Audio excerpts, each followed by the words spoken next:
Thank you, Mr. President, for your commitment to advancing our partnership. Hi, it's Lacey. This is an important moment for both our countries, in my view, and for the world, quite frankly. Obrigado pela sua presença. Bem, Presidente Biden. Before U.S. President Joe Biden shook hands with Brazilian President Luiz Inácio Lula da Silva this month, before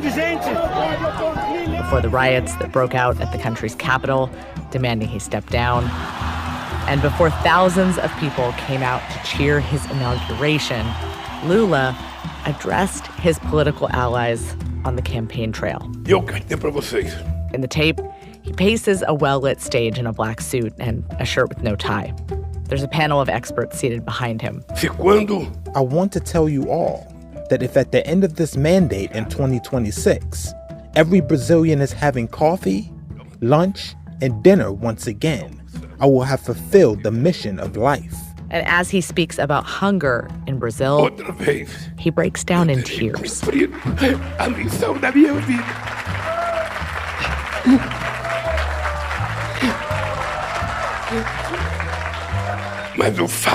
It was an emotional moment. The thing is, I never expected hunger to make a comeback to this country, ever. Brazil is one of the world's largest agricultural exporters. It dominates when it comes to delivering beef, coffee, and soybeans around the world. It's also a top producer of biofuels. Just last year, the EU tripled its imports of ethanol made from Brazilian sugarcane. Even still, more than 33 million people in the country are going hungry. Lines of hungry people waiting for a meal have doubled in Brazil during the past 2 years. Every morning, more and more homeless women and children go through the rubbish searching for food. Today on Things That Go Boom, Brazil's new president fighting his oldest challenges. Again. Hey, it's Lacey. As you likely already know, we are living in the golden age of cybercrime. How can we ensure the security of our information and our financials, not to mention our peace of mind? Well, I recommend listening to What the Hack with Adam Levin. It's a weekly true crime podcast featuring tales of hacks, scams, and a rattlebag of cyber swindles. Learn about the dangers of trolling opponents, discover what sort of links you should never, ever click, and get the inside scoop on all sorts of crazy scams happening on your favorite apps. So go ahead, follow What the Hack with Adam Levin on Apple Podcasts or wherever you listen.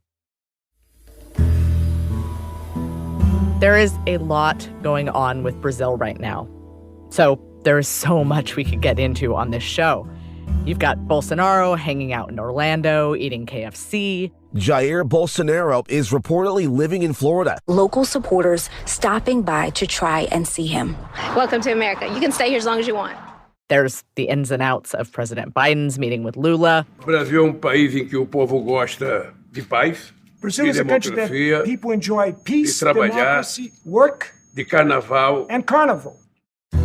But because so much of Brazil's GDP is tied up in food and in farming, and because this is a season about food, we thought we would focus on one particular thing, figuring out how we can understand Lula and where he wants to go next through his stomach.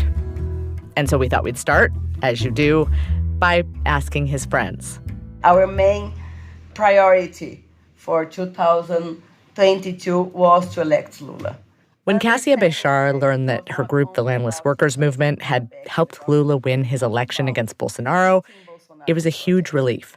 As president, but it was also about the whole project that Bolsonaro represents, right? Which is a racist, misogynistic, and a project of hunger and hate. So for us, it was a very important political victory as well as an electoral victory.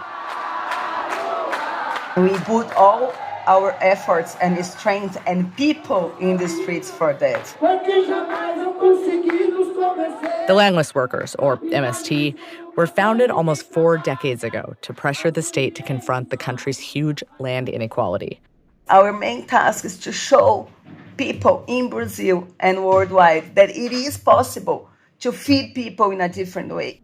2.8% of landowners in Brazil own more than half of the country's arable land.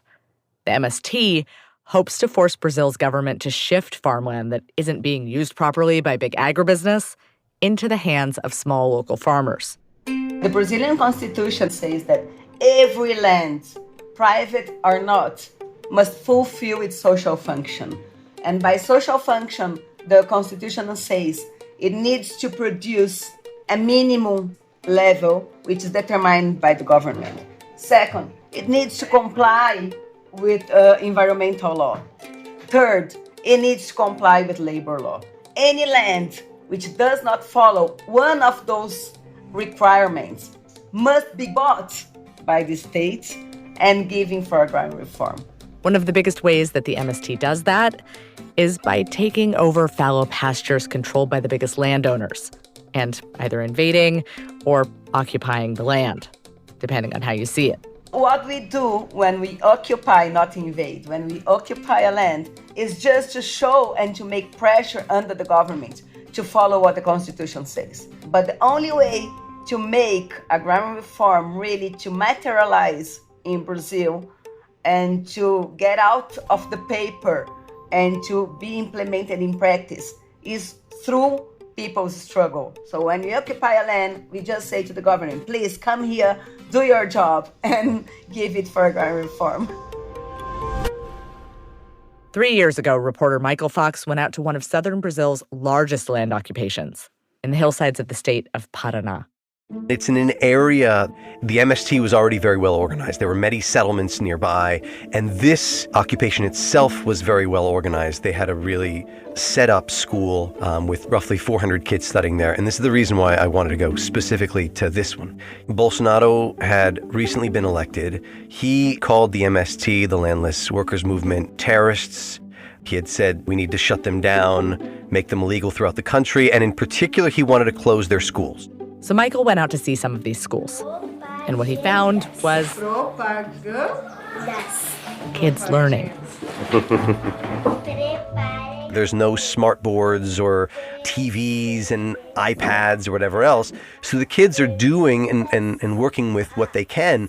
But what's exciting about it, what's really exciting is kind of the sense of experiential learning. They all have a teacher. The class is around 15 to 20 kids for each class. And so, they're using workbooks, they're using the books they have access to. And then it's, everything around them, right? You have the settlements where they're growing and raising cattle and milking cows. And so they're constantly going out to the different settlements to learn from the MST farmers who used to be occupied and who are now growing their own food and stuff like that. At the school, a 7-year-old girl named Kathleen was just starting to learn to read.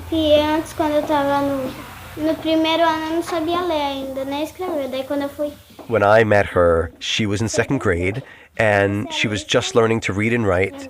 And math was her favorite subject, probably because she didn't know how to read and write beforehand.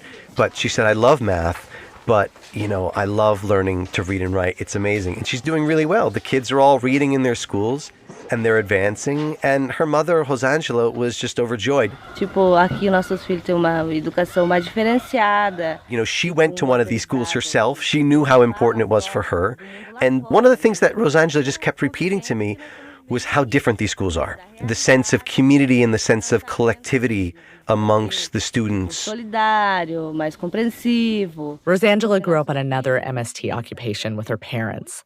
And they got land, but she wasn't quite old enough to get her own parcel. And so that's why she decided to join this one in 2015, was when they actually occupied this land in Paraná. And she's been there ever since. She has a small 2-bedroom wooden home, and she's there with her kids. And, when I met her, she was sitting behind the house in their little backyard there. And it's not big, but they have everything. Every green and vegetable that you can imagine, from lettuce to garlic. That's the thing, is each of these homes has their own little garden behind them because they're setting things up for when they have their land. Oh, that's amazing. It sounds absolutely beautiful. But she told you there have also been a lot of struggles, right? There absolutely have been. I mean, where she lives, it can actually snow. It can get down to 0 here in southern Brazil. That's just the elements in and among itself of trying to get water. There wasn't water there when they first came there. There was no electricity for the first while. But also they face a lot of repression and hostility from local police, local landowners. Just about a year after they first arrived, there was an attack on members of their settlement. 2 people were killed, 7 were injured. They were shot by local security forces contracted by a local logging company. É difícil, mas não tem nada que você não possa passar. But Rosangela told him there isn't anything you can't handle and overcome. E melhorar. And that's pretty inspiring. But now, even now that they have their wooden homes, it's even better. Por mais que lá fora nós temos o nome de baderneiros. She told me that out there, they just call the MST riffraff. But actually, the organization, she said, is really organized and that they're able to achieve a lot more than what anyone in Brazil could imagine. That level of organization is part of what got them through the Bolsonaro years. It's a huge force. I mean, just under the pandemic, the MST across the country donated 10,000 tons of food to poor communities up and down the country. Up in Recife in northeastern Brazil, which is one of the poorer areas of Brazil, they had these soup kitchens that basically they would farm the product, they would get the product into the city, they would then organize and make these soup kitchens for folks that were homeless or needing food on the streets. And this is during the pandemic at a time when the situation was really bad in Brazil and there wasn't that much support from the government, particularly in those early days, and particularly in terms of food security, in terms of getting the food that they needed. And so the MST from very early on said, this is what we do, we farm, and that's what we're going to be doing in order to help Brazilians up and down the country. The 2 settlements just down the road from the land occupation where Rosangela lives, they produce 80,000 gallons of milk a day, just 2 different settlements. So, I mean, those are just some specifics, but it's really massive. And of course, their big thing is food security. Their big thing is growing food for Brazilians.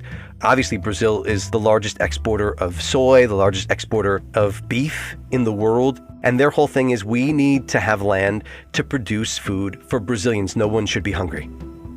So obviously so much has changed between 2019 and now, but you've been in touch with folks and still keeping up with all of this. Is there anything that you think that occupation that you visited could show us about what it took for the MST to get some of their recent wins with Lula in charge now? Absolutely. I mean, the tenacity, right, and the discipline and the organization to just keep things going. Those occupations, part of the reason why they're able to do that now is because they have the support of the land settlements where people have already achieved their land and where a certain percentage of their farming is then going back to then supporting people in those land occupations. So they have food and whatnot, and it's being donated from the people from the same organization. It's important for us to remember that Bolsonaro promised in the lead up to his 2018 campaign that he would not give 1 more centimeter of land to indigenous communities. The same thing for traditional black communities, quilombola communities, and he kept that promise. He didn't do any land reform throughout his government. And one of the things that people said to me back in 2019 was, we are in active resistance. They weren't going to give in, they weren't going to run away. But so many people also told me, look, we've faced governments before that were antagonistic to our movement, and we just kept at it. Obviously, having Lula in is a complete change. And in fact, 6 members of the MST won local office this last election. It was the first time that they put up their own candidates for local election, and they won in many states. So the MST is really excited, and they're going to continue to hold Lula's feet to the fire to make sure that land reform happens and people can get their land. We said to the president, you have 3 months. This is not something that you can wait to start dealing with. And dealing with hunger means also dealing with the issue of land, dealing with the issue of agrarian reform, dealing with the issue of peasant agriculture, dealing with the issue of food sovereignty. Cassia says that she and the landless workers are giving Lula's government 100 days to show that they're serious about this. And it's not just an empty threat. In the past, Lula faced big protests from the MST, who said he wasn't giving them land fast enough, and even that he was too close to big ag. But the activists who helped him get into office aren't the only voices that Lula has to think about. It's not going to be an easy government. It's going to be a government that's going to be permanently under threat. So what kind of balance will he try to strike? And how does he hope it can feed hungry people? That's after the break.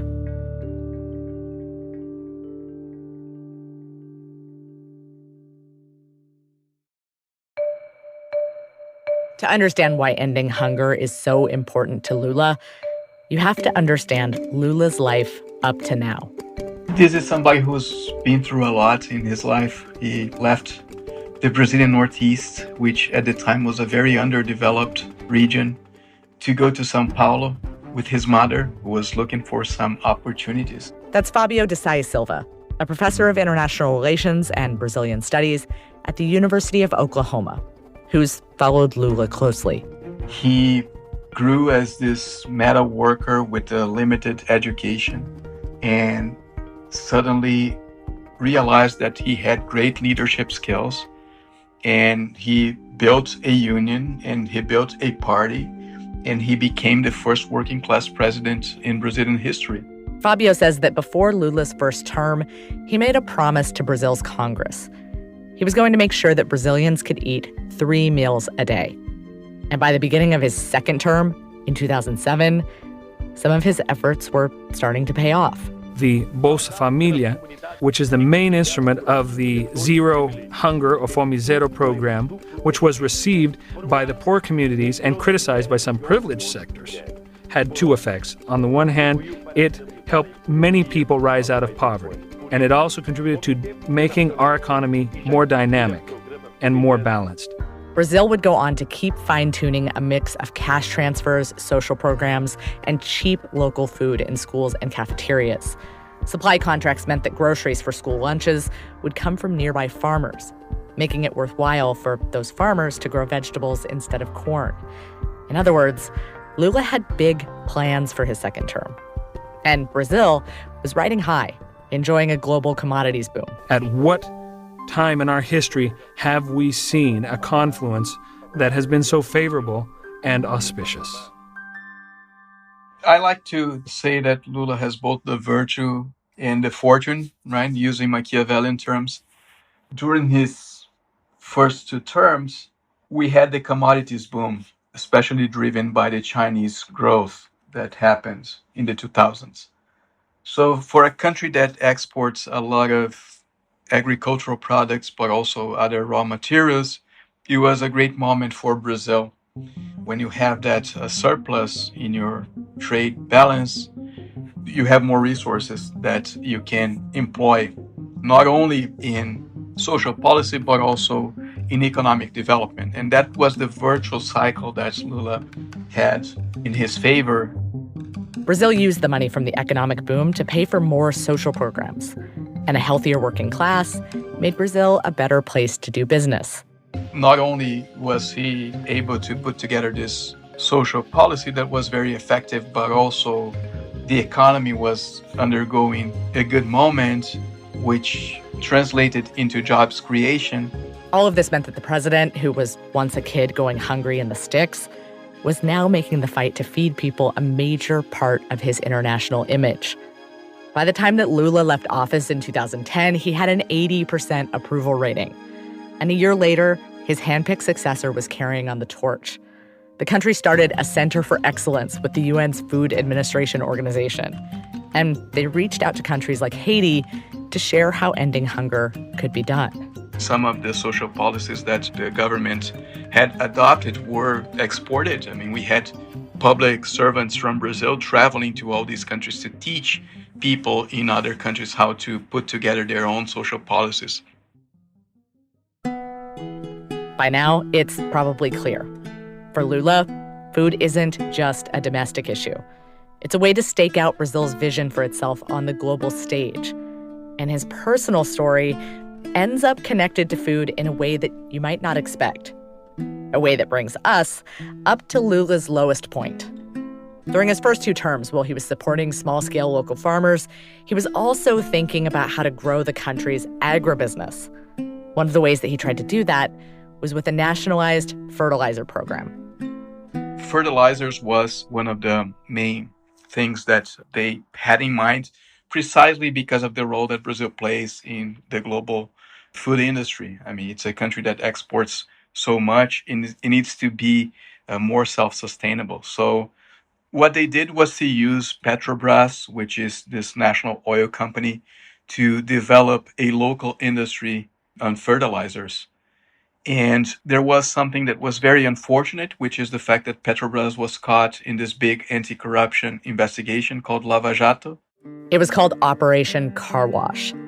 The big state-owned industries built up by Lula and his successor, Dilma Rousseff, now faced serious accusations of internal rot. That corruption soon led to Dilma's impeachment, and in 2018, Lula's imprisonment. The Supreme Court later decided that Lula's charges were politically motivated, just in time for him to run in this election. But we have to acknowledge that many officials in the company and close to him still have dirty hands. And when Bolsonaro's administration took power in 2019, they didn't just want to clean house. They wanted to privatize as much state-run stuff as they could, especially when it came to Petrobras. It became very easy for especially the opposition to dismantle some sectors of this company, such as, for example, they had a branch that was producing chemicals, and within that, fertilizers. And all of that either got deactivated or sold to private companies. So in that process, Brazil really lost all this effort that had been put into building this company that would produce fertilizers. And, a few years later, we had the war on Ukraine, which really proved that the concern was correct. Brazil, given how much it depends on agricultural production, it should be making sure that it has some self-sufficiency when it comes to fertilizers. Fabio says we can actually see this dependency playing out today, with how both Bolsonaro and Lula have refused to rebuke Russia too sharply.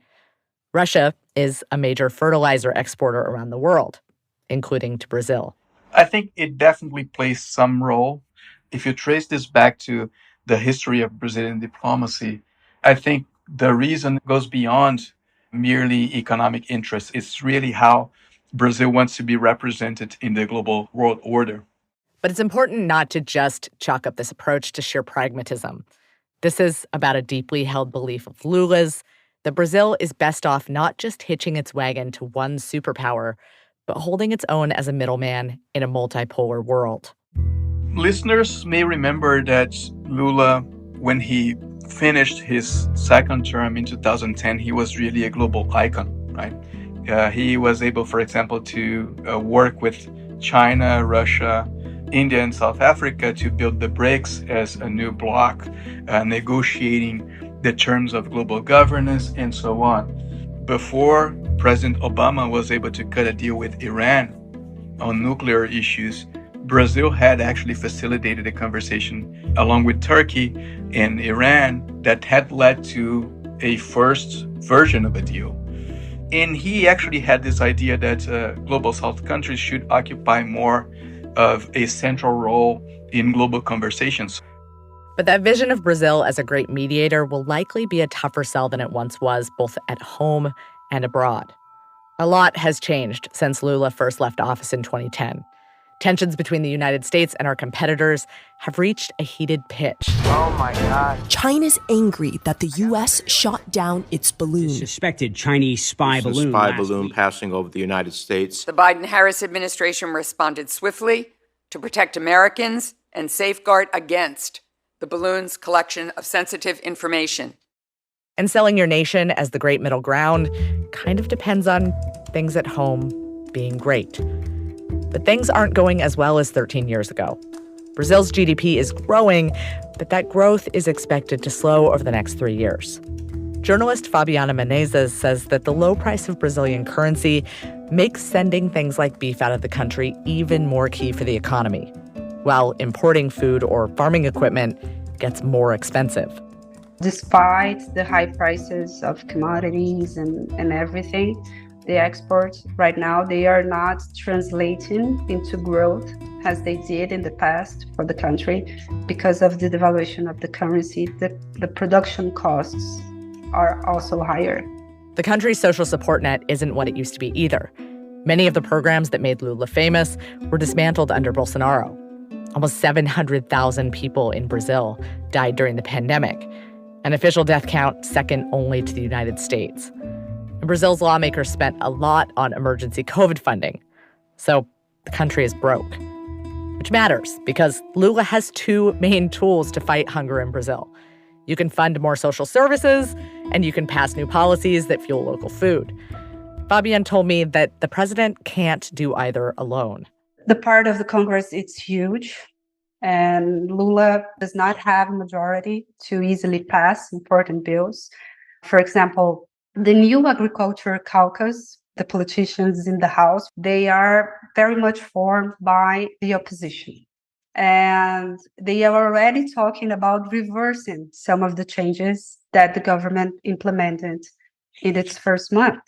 Brazil's Congress has gained power over the past decade, and it's conservative. Bolsonaro's party has the largest number of seats.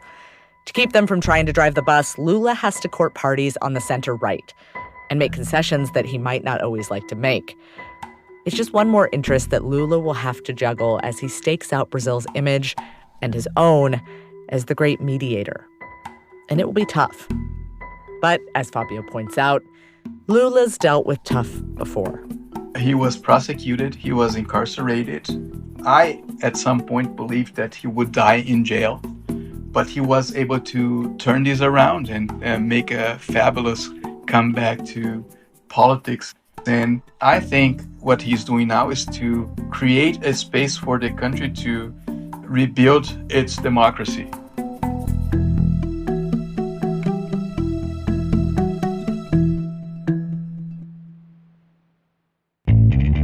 Things That Go Boom is distributed by Inkstick Media and PRX. This episode was produced by Katie Toth and me, and edited by Sahar Khan, Nikki Galteland, and Christina Stella. Our music for this show is written by Darian Schulman, and Robin Wise makes each episode sound as mind-blowing as the discontinued KFC Double Down. This is a chicken sandwich. Thanks to the supporters and foundations that make our work possible. The Carnegie Corporation of New York and Plowshares Fund, as well as Inkstick supporters, including the Cologne Foundation, Craig Newmark Philanthropies, Prospect Hill Foundation, and the Jubitz Family Foundation. Thanks as well to some of the fantastic experts who spoke with us on background. Larissa Packer at Grain, James McDonald at the USDA, and Professor Soros Gonçalves at PUC Rio. If you're listening and you like what we do, we would love to hear from you as always. Go on over and leave us a review and come visit us anytime on social at Inkstick Media. We'll see you right back here to talk about an exciting little grain with the power to maybe change the world in 2 weeks. Bolsonaro, he's trying to get his 6-month tourist visa now, right? So we have been saying to our comrades in the US, comrades, you cannot have him planning the plots from the US. He needs to answer to justice. From PRX.